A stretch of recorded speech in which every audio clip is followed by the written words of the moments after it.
ahead. You go. Yeah. All right, guys. Hey, we just didn't get it done today. I mean, you got to give Oregon credit. I mean, they did a great job hanging in that game and dealing with some adversity. I mean, it's unfortunate for them. Their best player or one of their better players goes down early in the game, but that kid showed some character and some toughness to come back in, and obviously he was a big difference in the game. And we had opportunities early to extend a lead, and we didn't. And then we had opportunities in the second half to make a run, and we didn't. So when you don't, that's the result. So I tip my hat to Oregon and Dana Altman. They did a good job, and they were the deserving team today.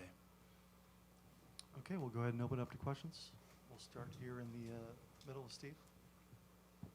Yeah, Tommy, in the second half, they out-rebounded you by 10. You made a run, but can you talk about, I know there are also a few turnovers that were probably not needed. Can you talk about those situations where you had a chance but just couldn't? Yeah, I mean, they did a good job playing defensively with their hands, and they got their hands on a lot of balls where we maybe had a slight advantage, and they were able to use their hands to knock the ball loose, and those are good defensive plays.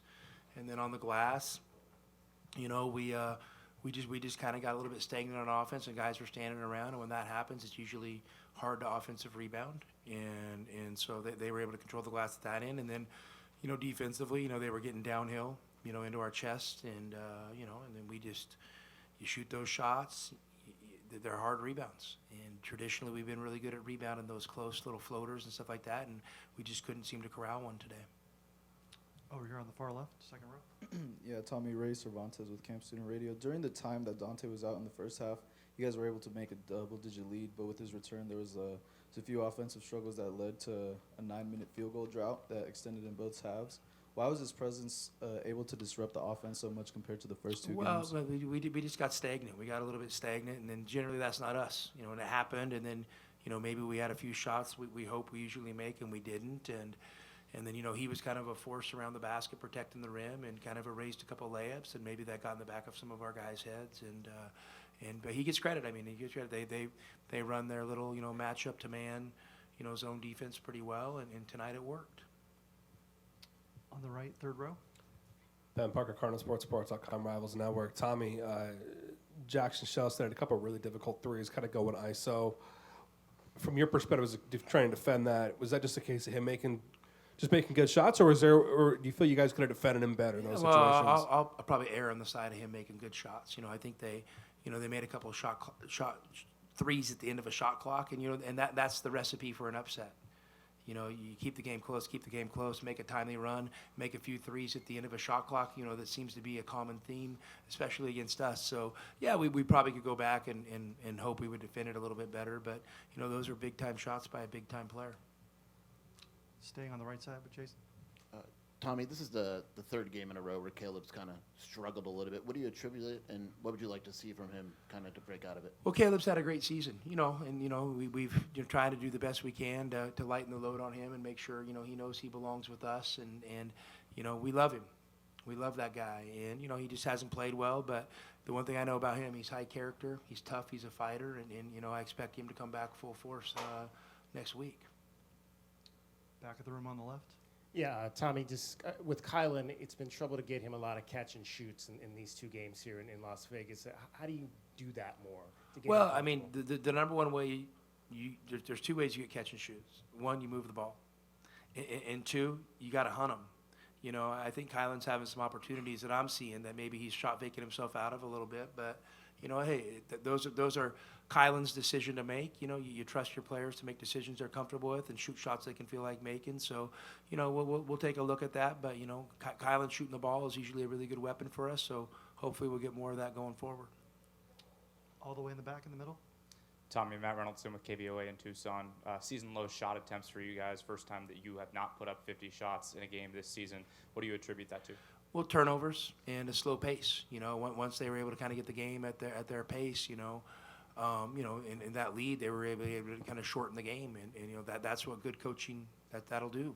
So, credit goes to them, but we're going to have to take a deep look at that because, definitely we definitely want to get more shot attempts than 50. Far right, front row. Coach, Cuisinart's had some great games against Arizona. Is there something in particular about his style of game? Well, he's a physical guard that can get downhill, and he's confident going downhill and attacking our bigs in that ball screen coverage, and he's got the experience and the size to do it, and he's hit some tough shots. So he's a really good player. Obviously that's something we got to look at going forward, and see if we can have maybe a plan B up our sleeve. Back left, Bruce. Tommy and the guys, I wonder, there is a theory that maybe because you're kind of locked into that number 2, losing isn't that bad tonight? Or do you feel like some of these things you're talking about kind of outweigh Well, that? we're a program that competes for championships. So, obviously we came here and we got a great fan base, and, we wanted to perform for them. And, we weren't able to, but, as true competitors, we got to keep our head high and go back and understand, that the greatest challenges lie ahead. And those going to be an amazing opportunity. And the one thing I know about the character of our program is the guys respond, and I'm looking forward to seeing their response. Front row right here.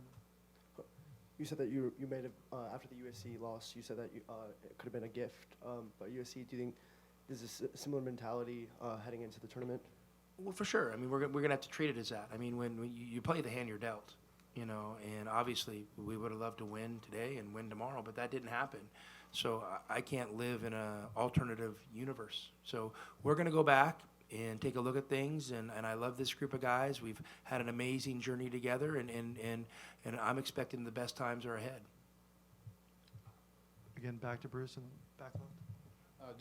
Just to kind of follow up on that, do you guys feel in general, maybe in a way, in a good place going in the tournament, and that you're healthy, you get an extra day of rest here, and some things to kind of stew on over the next 5 days? For sure. We're going to try to take advantage of all those opportunities.